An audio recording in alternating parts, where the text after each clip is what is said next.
Okay, we're here today with Mandy Autry. What's the name of your company, Mandy? Gunlady, Defensive Firearms Training. And I heard your bio earlier. Why don't you give us a little idea for the audience about your background? 20 plus years in law enforcement, have been training firearms training and self-defense for approximately 20 years. Started out in the prisons, currently working out on the streets, and started Gunlady myself about 2 years ago this month. So, and I do CCW training, I do combat focus shooting training, and I do women's self-defense. I also own a company called 360 Street Sense for Women. Okay, what would you say this class was today that the young ladies took? This would be, for lack of better words, I would call it a modified combat focus shooting class. It had a lot of the concepts and principles of that. It is designed as a defensive firearms class for them, to give them ideas of just not target practice versus defensive shooting. So we had them up moving on the range, doing multiple target engagement, lateral movements, running through some drills of that such. What would you say sets this class apart maybe from some other types of training that people might take, particularly women? What would set this apart? Really what sets this whole program apart from most of the other training out there, and I've been through quite a lot myself, is that it answers the why to a lot of questions. It's just not the shooting. It is what the body's going to do, what the mind's going to do, and it incorporates the shooting. So the focus isn't so much for me on the shooting itself. It's what's going to happen when you actually get involved. So when you bring the whole body involved with it, and how your mind's going to react and how your body's going to respond, the shooting just becomes the littlest part of it, for lack of better words, in reality. There's no score at the end. You brought some extra guns with you today. You brought the Shield and you brought the Glock 42 with you. Is that a standard feature of a class, or were you just kind of playing around today a little bit? Or no, I usually bring extra guns so that folks that, because I do different things. One of them is I do an introduction class, and so it's better to at least sample a few different guns before you go put money down on that. So that is one of the services that I offer, is to allow students to test different guns so they can figure out what they're going to work with.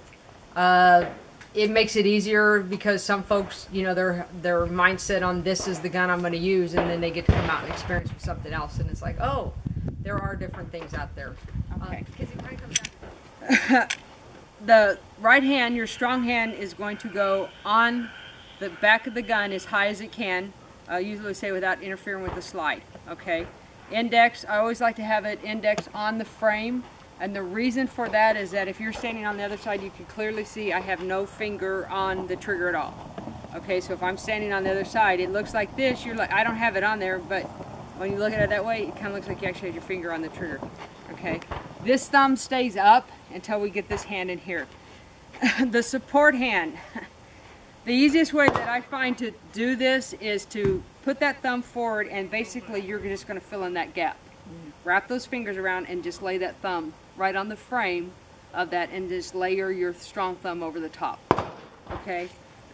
Find something on your gun where your support thumb goes that is going to be your reference point. Okay? The reason that that thumb needs to stay forward is that you're using your biomechanics versus your muscles.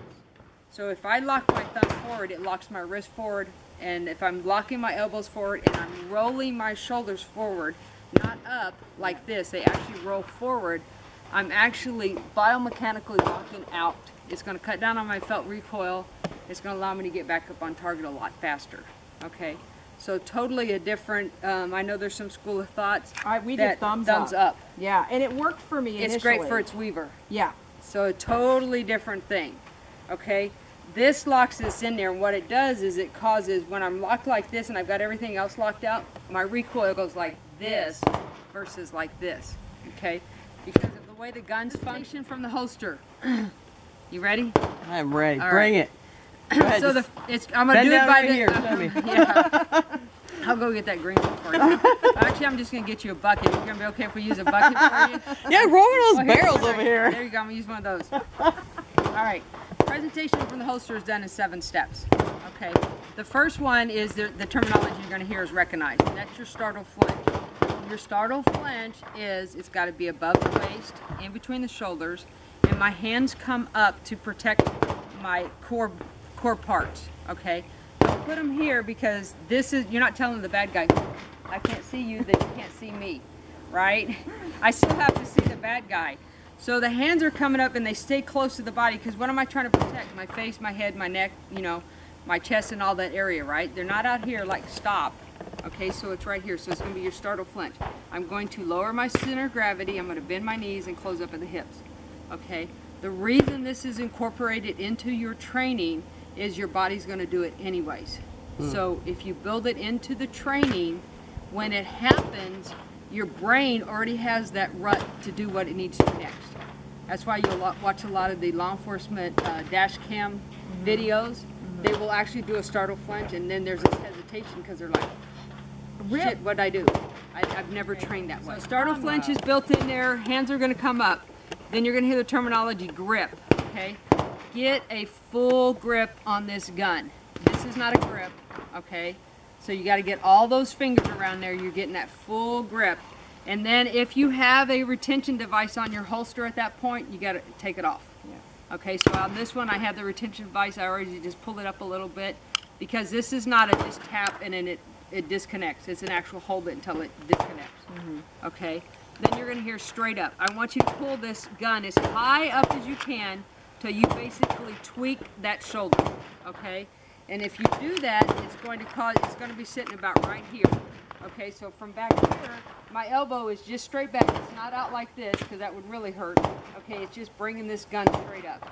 Then you're going to hear orient, and it's going to be, I'm just going to drop that elbow down. Okay, I'm just dropping that elbow, and now it's plain. Okay, so and that's what I want. Now guess what? I'm right in that spot. I've kept my stance. I've kept my hips.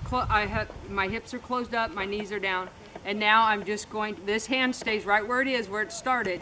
And then you're going to hear extend, get your grip, touch, press. Okay. And then once you do all your shooting, however many rounds it is, then you're going to come back and you're going to assess. And the reason we're doing our assess is to break the mental and physical focus of our target that we were just engaging in, okay? We're also looking to see where anybody else sits, being either friendly or more bad guys, okay? So let's say you're out with your daughter, right? She's a little bit younger than what she is right now, okay? So you have a plan for her. Hey, this is what happens. You see mommy go for her gun, I need you to take off and go call 911. Well, now you need to make sure she's somewhere safe or that she's not been shot, and now you gotta go give her aid, okay? You're also looking for where the bad guy is. Are there any more? The other thing that you're looking for with your assess is where are you gonna take off? Is there a place I can go get cover concealment? Okay, so it's not, this is not an assess. That just makes you dizzy. You actually gotta look, okay? So out in the real world, on the square range, we gotta do a little bit different. So, but out there it may look a little bit like this, so I'm gonna go swoop my muzzle's down and I may actually turn, okay? But I don't want you doing that here because then you're going to muzzle each other. What in the real world? Straight up! Orient! Extend! Touch! Press!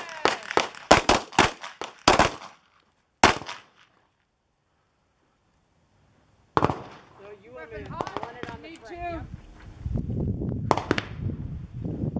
I hope this works. I've never ran this drill before. Hey! Hey! Oh. Oh.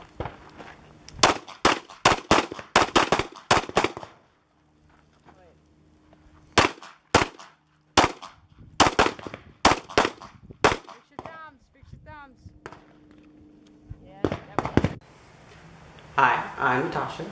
And tell me about the class today. Great class today. More than what I expected.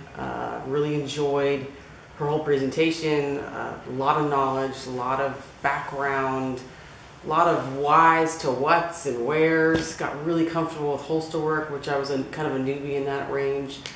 And in general, it was a really good class. And again, something that I just kind of touched on was, you know, when she's describing we're doing this and for what reasons. It was very applicable. It was very real life. It just really great groundwork, ground foundational type stuff. Now, this is kind of your first real handgun class, right? Yes, I've only had a CCW class. And how would you describe that as being different from this?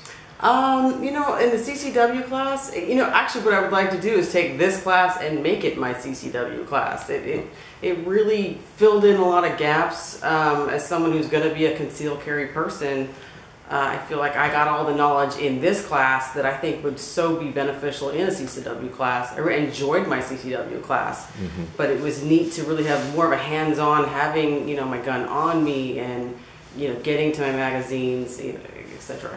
So far as Mandy as an instructor, what did you think of her? Phenomenal, funny, smart, really has that kind of presence that immediately you feel at ease. You don't feel like nervous, like she's watching you and picking at you and condescending you for being new at this. She is she's in it for us, and so she's all about how can I help you, how can I make you better, and the little tweaks that she does. It's amazing. You see quick results. It's now we all had women. We had women only in the class today, and of course, Gunlady. That's the name of Mandy's company. That they teach both women and men. But did you think that there was anything about this class that specifically made it good for women or better for women than maybe some other classes might be? You said some things earlier about your CCW instructor and comparing them to the style of instruction you got today. Maybe that's what I'm really asking about. Well, I mean, the biggest thing I would say is that I feel like I was with a veteran. Her background is really extensive, and so there was a more of a foundational. I mean, the mere fact that like in my CCW class we used tables, and she wouldn't have done that in her class, and that's not a slam on my former instructor, but for her, there's a combination of real life coming in, and she's comfortable with, you know, she carries the kind of authority that says, hey, you need to know your holster. So I'm okay with you using your holster because I got eyes on you and I'm going to help you. We're going to get you there. Okay. And so more than anything, I just felt her strength, her authority, and just all that wisdom. That so for somebody who's sort of still getting into guns some, I mean, you've got your CCW permit on the way, I think, at this point in time, and this is one of your first real classes. What is one thing that you got out of this class that you just found particularly impressive? Well, there isn't just one thing. I just felt more of a, where do my hands go on the gun, really? Like, what's the best way to get a 360, you know, around the gun? What's my stance? You know, where's my brain at when things are happening? We had a lot of exercises where it's quick thinking, and I loved, what's the response? That. You know, it's like she's incorporating, like somebody jumps out of the bushes, you're like, whoa, and that's a part of real life. And to start with that and building the muscle memory of, I am startled, but now I know to go for my gun. I mean, just stuff where, again, it's just more real life. It was just more wisdom in the teaching. Okay, and I guess the real important question is, for somebody who's going to be carrying a firearm concealed, do you feel better prepared now than before you took the class to be able to defend yourself effectively? Yeah, I feel like I walked away with a lot more knowledge, and then I could actually take this stuff home with me and think it through more, take it out on the range, practice it more. Just some of the things she's been saying or was saying in the class, that's going to stick with me, and I'm going to keep thinking about those things and running them through my head and remembering the different scenarios. So yeah, I feel more prepared and looking forward to having another class with her. Great. Definitely worth it. Thanks for your time. You're welcome.